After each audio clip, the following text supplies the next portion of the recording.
दक्षिण भारत के आंध्र प्रदेश में तेलुगु ब्राह्मणों का एक अत्यंत धर्मपरायण और वैदिक परंपराओं से युक्त परिवार रहता था। उसी कुल में यज्ञ नारायण भट्ट नाम के महान वेदपाठी ब्राह्मण थे। वे अत्यंत प्रतापी, यज्ञ कुशल और सत्कर्मों के उपासक थे। वे प्रतिवर्ष एक सोम यज्ञ करते थे। इस प्रकार उन्होंने कुल 32 सोम यज्ञ पूर्ण किए। उनकी अखंड श्रद्धा और तपस्या से प्रसन्न होकर स्वयं भगवान श्री कृष्ण प्रकट हुए और उन्हें वरदान दिया, तुम्हारे कुल में जब 100 सोम यज्ञ पूर्ण होंगे तब मैं स्वयं तुम्हारे वंश में जन्म लूंगा। यज्ञ नारायण भट्ट जी के पुत्र गंगाधर भट्ट हुए। वे अत्यंत धर्मनिष्ठ, तेजस्वी और शिव स्वरूप माने जाते थे। उन्होंने 28 सोम यज्ञ पूर्ण किए। गंगाधर भट्ट जी के पुत्र गणपति भट्ट हुए। वे वैष्णव मत के महान आचार्य बने और उन्होंने तांत्रिक मतावलंबियों के भ्रम का निवारण किया।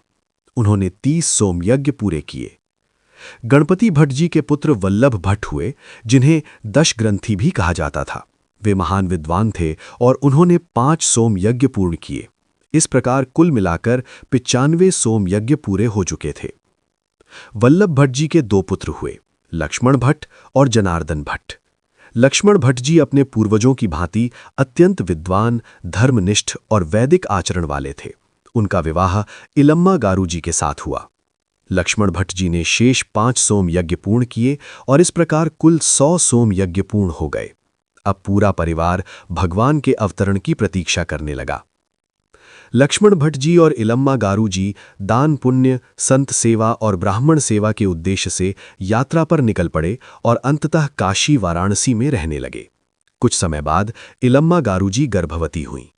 दोनों भगवान के प्रकट होने की प्रतीक्षा में अत्यंत प्रसन्न जीवन बिताने लगे। उसी समय काशी पर यवनों का आक्रमण हो गया।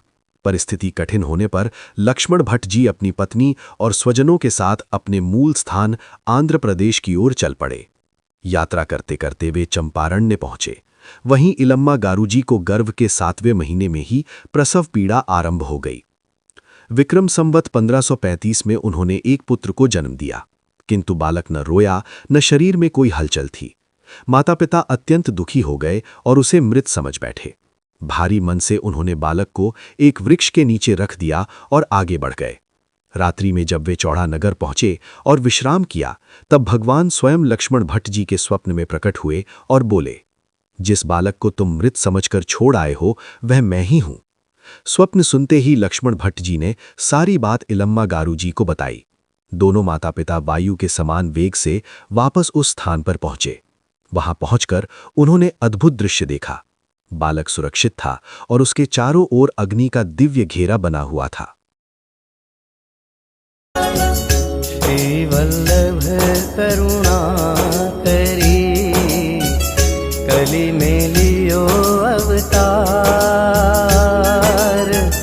महापतित उद्धार के कीनो यश विस्तार। श्री वल्लभ कीनो यश विस्तार।